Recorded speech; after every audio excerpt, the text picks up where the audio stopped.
Oliver, if you just pop your headphones on for me, just got a couple of clips to play you. We have to talk about the Doncaster Sheffield Airport, of course. 30 million for a link road to the airport. Their headphones are broken, so don't think you've just broken them. I just heard them click off. Obviously, you said to the government that you were told this 30 million couldn't be used to help reopen the airport. You were on with me and you said that, but the Transport Secretary, Mark Harper, said that's not the case. You can use the money. What's the latest with that? Well, I'm not sure it's quite as clear-cut as that. So we've been in communication with the Department for Transport and indeed the Secretary of State for a number of months now. So I've been writing letters, as we do in politics, trying to get the government to reconsider their decision not to let us use £30 million, which is actually supposed to go into a rail link to the airport. Because the airport has been closed for a while now, clearly the government was saying to us, look, there's no point putting a rail link into a closed airport. So we were saying, let us use that £30 million to reinstate the airport. So there's a number of things we need to do in order to get Doncaster Sheffield Airport open again, not least putting back in some lights, doing things like buying fire engines. I mean, there's a bunch of things you need to do in order to have a functioning airport. And when Peel closed it down, one of the problems was that it then fell into some disrepair. So we were saying to the government, let us use that 30 million. They were saying no. So I formally wrote to Mark Harper and said, no, I'm actually formally requesting this. This is not just an official to official conversation. I'm asking you as the mayor, directly elected, please let us use the money. Now, Mark, as I understand it, he's written back and he's essentially said, you can reapply if you like, but you should actually be using other pots of money to reopen the airport. And we've said from the beginning, we want to use our gain share. We're determined to do everything we can to use to reopen the airport and get DSA flying again. But we want the extra 30 million to do some of that work, and then in future we will use other money to then do the rail link, and I think that seemed like a sensible place to be.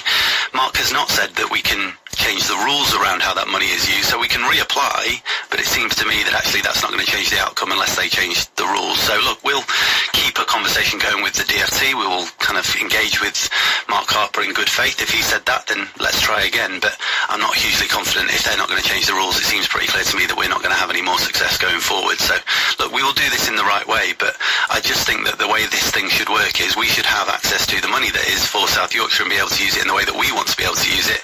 The government in London, 200 miles away, who, let's be honest, haven't lifted a finger to help us, shouldn't be now standing in the way of us doing what we know to be right for our community. Well, talk of standing in the way, it seems like you and Nick Fletcher managed to get on each other's nerves, stand in each other's ways. Am I allowed to say that and still be professional?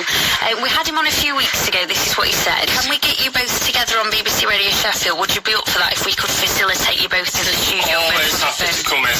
Yeah, no problem at all. I know Oliver goes into Radio Sheffield once a month. I'm quite happy to do the same. Whenever you want me to come in, I will always. Obviously, I'm down in Westminster Monday to Thursday. I'm quite happy to come into the studio on a Friday. Quite happy to speak with you on the phone. Whenever you want me to come in, I will always come in. It's important that the people of Doncaster and South Yorkshire know the truth. With Oliver as well, would you come in the studio together? I have got no problem at all. No problem at all. I think you probably heard him say that. So would you come on and do that with him, or...? Look, we're about to enter into an election season where we're going to have debates coming out of our ears. We've got probably a mayoral election in May. We've got local elections definitely across South Yorkshire. We've got a general election this year. People are going to have dozens of debates between politicians shouting at each other, arguing with each other, claiming that they're telling the truth and other people aren't. My job is to make South Yorkshire the best possible place it can be. Just in the last 2 weeks alone, we've announced £138 million investment in South Yorkshire's airport city. We've got Google investing £1 million in South Yorkshire, and we've been working on that deal for a number of months. We've had a mayoral economic advisory council, world-leading thinkers coming into Barnsley to look around, talk to us, work with us, develop our plans and thinking. We've got a Moorlands meeting on Friday looking at clean air across South Yorkshire and what we can do to improve that. The idea that we are going to sit in a studio and argue with each other rather than getting on with the job... You don't need to argue, though. You both want the same thing, though, don't you? That's the thing. You and Nick Fletcher both want the airport to reopen, so why would you not? And I'm not putting more blame on one person than the other. It's not my job to do that. But why wouldn't you then put that aside to make South Yorkshire better and reopen the airport together? I've never sought an argument with anybody on this. On the £30 million that you just mentioned, we were having a private conversation with the Department for Transport. The only reason that became public was because there was a freedom of information request, and of course we'll be absolutely transparent about our approach. I've never sought an argument with anybody about how engage, I want to work with whoever will work with us. But yes, I'm going to call people out. If we don't get any help from the government, of course I'm going to say that. My job is to reopen the airport. My job is to get more investment into South Yorkshire. My job is to make sure that transport works effectively, and on and on and on. You had Dan Fell from Doncaster Chamber in just the other day saying that what the public don't want, what the investment community don't want, is politicians sitting around arguing with each other about how we do this or how we do that. I'm here to talk to you. I'll talk to people from our community. We will have debates during election season.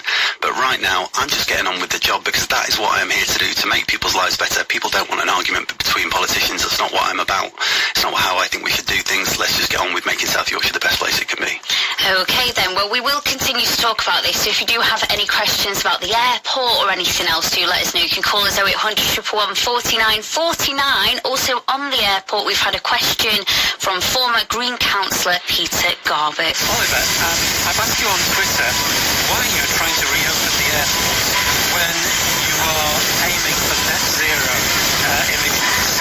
It doesn't make any sense. We need a lot less air travel, not more air travel. So please, can you tell the people of South Yorkshire how you square that circle? Because it's not working for me. I do not see how you can open an airport and still aim for net zero. What would you say to Peter?